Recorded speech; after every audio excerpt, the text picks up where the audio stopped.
أعوذ بالله من الشيطان الرجيم.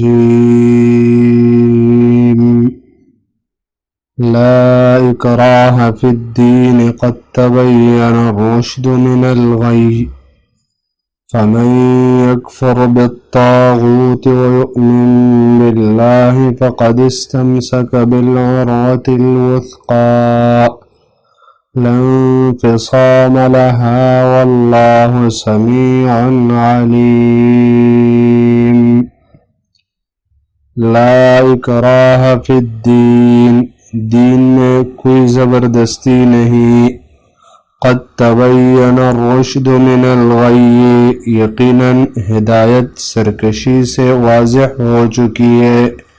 فمن یکفر بالطاغوت، پس جو آدمی طاغوت کا انکار کرے، وَيُؤْمِن بِاللَّهِ، اور ایمان لائے اللہ پر، فَقَدْ اسْتَمْسَكَ بِالْعُرْوَةِ الْوُثْقَى، تو اس نے مضبوطی سے تام لیا اس مضبوط کڑے کو، وہ کڑا لَا انفصام لَهَا، جس کے لیے ٹوٹنا نہیں.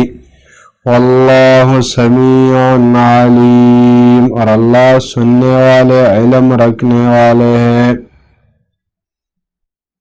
اس آیات کریمہ سے پہلی آیات میں اللہ رب العالمین کا تعارف یہ بیان کیا گیا. تو اب اللہ رب العالمین کے تعارف کے بعد دو جماعتیں یہ پیدا ہو گئی. ایک جماعت ماننے والوں کی اور دوسری جماعت نہ ماننے والوں کی. ماننے والوں کو اصحاب الرشد کہا جاتا ہے، ہدایت والے، اور نہ ماننے والوں کو اصحاب الغی، سرکشی والے یہ کہا جاتا ہے. تو اب اس آیات کریمہ میں اللہ رب العالمین اصحاب الرشد اور اصحاب الغی ان کے صفات یہ بیان فرمائیں گے. یہ آیات کریمہ لا اکراہ فی الدین، کہ دین میں زبردستی نہیں، یہ آیات کریمہ اس کے شان نزول کے بارے میں یہ بات آئی ہے کہ یہ آیات کریمہ انصار کے بارے میں نازل ہوئی ہے. دراصل انصار میں ایک رسم اور ایک رواج جاہلیت کے زمانے میں چلتا آ رہا تھا. رسم یہ تھا کہ ان میں جو عورت اس کے بچے نہیں ہوتے تھے یا اس کے بچے ہو جاتے تھے مگر مر جاتے تھے، تو وہ عورت یہ نظر کر لیتی تھی کہ اگر مجھے اللہ نے بچہ دیا اور زندہ رہا تو میں اپنے اس بچے کو یہودی بناؤں گی. یہ نظر وہ اس بنیاد پر کرتے تھے کہ ان کے ذہن اور سوچ کے مطابق یہود یہ دیندار اور نیک لوگ تھے، تو اس وجہ سے وہ اپنے بچے کے بارے میں یہی نظر کرتی کہ میں اس بچے کو یہودی بناؤں گی. تو اب جب بچے ہو جاتے تو وہ ان یہودیوں کے حوالے کر لیتے اور وہ بچے ان یہودیوں کے ساتھ پلے بڑے ہو جاتے اور بالکل ان کی طرح بن جاتے تھے. اب جب اسلام آیا اور عام انصار ان کو اللہ رب العالمین نے اسلام کی توفیق دی، ایمان لانے کی توفیق دی، تو اب جب یہودیوں کے ساتھ لڑائیاں ہوئی اور یہود ان کو نکالا جانے لگا، تو ان انصار نے یہ کہا کہ ہمارے جو بچے ہیں تو ہم ان کو ان کے ساتھ جانے نہیں دیں گے، کیونکہ وہ تو ہمارے بچے ہیں، وہ ان یہودیوں کے بچے تو نہیں. اور وہ بچے ان یہودیوں کے ساتھ جانے پر راضی تھے کیونکہ ساری زندگی ان کے ساتھ گزار چکے تھے، تو ان کی بھی یہی چاہت تھی کہ ہم ان کے ساتھ چلے جائیں. تو یہ انصار ان پر زور کرنا چاہ رہے تھے کہ بھائی نہیں، تم لوگ کسی بھی حال میں نہیں جا سکتے ہو.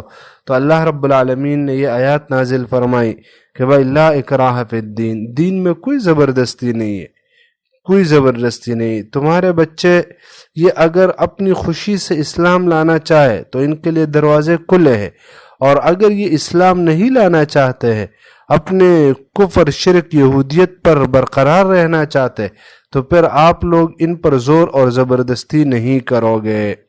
لا اکراہ فی الدین، دین میں زبردستی نہیں. لا اکراہ یہ نفی یا تو نہیں کے معنی میں ہے، اور معنی ہے لا تکرہو احدا بالدخول فی الاسلام، کہ آپ لوگ کسی پر زبردستی مت کرو کہ اس کو اسلام میں داخل کرو، یعنی زور زبردستی آپ لوگ کسی پر نہیں کرو گے۔ اور یا دوسرا یہ کہ نفی اپنے ہی معنی میں ہے، اور معنی یہ کہ لا اکراہ فی الدین، اللہ کی طرف سے اسلام کے قبول کرنے میں کسی پر زور زبردستی نہیں۔ اللہ تعالیٰ وہ کسی پر بھی زور زبردستی نہیں کرتا کہ کسی کو زبردستی اسلام میں داخل کر لے، نہیں، بلکہ ہر انسان کو اللہ نے اختیار دیا اور اس کی مرضی ہے، چاہے تو اسلام قبول کرے چاہے تو نہ کرے۔ یہ آیات کریمہ واضح دلیل ہے اسلام کے کمال کی، کہ اسلام ایک کامل دین ہے، یہ کسی کا محتاج نہیں ہے، اور لوگ ان کے پاس پورے اختیار ہے، چاہے تو وہ اسلام قبول کرے چاہے تو نہ کرے۔ اگر اسلام قبول کریں گے تو یہ ان لوگوں کی سعادت مندی، ان کی خوش نصیبی ہوگی، اور اگر یہ لوگ اسلام قبول نہ کرے تو یہ ان کی اپنی محرومی ہے کہ اللہ رب العالمین نے ان کی بصیرت اور بصارت یہ چھین لی ہے، اور ان کے دلوں پر اللہ رب العالمین نے مہر لگایا ہے، تو یہ ان لوگوں کی محرومی ہے۔ باقی اللہ رب العالمین کا دین وہ کسی کا محتاج نہیں ہے کہ کسی کو زبردستی اس میں داخل کیا جائے یا زبردستی کسی کو مجبور کیا جائے، ایسا نہیں ہے اس دین میں۔ دین میں زبردستی نہیں، کیونکہ ہدایت اور سرکشی یہ دونوں باتیں واضح ہو چکی ہے، تو جب بات واضح ہو چکی ہے تو اب ہر انسان کی اپنی مرضی ہے، وہ ہدایت کے پیچھے آئے اور یا گمراہی کے پیچھے جانا چاہے۔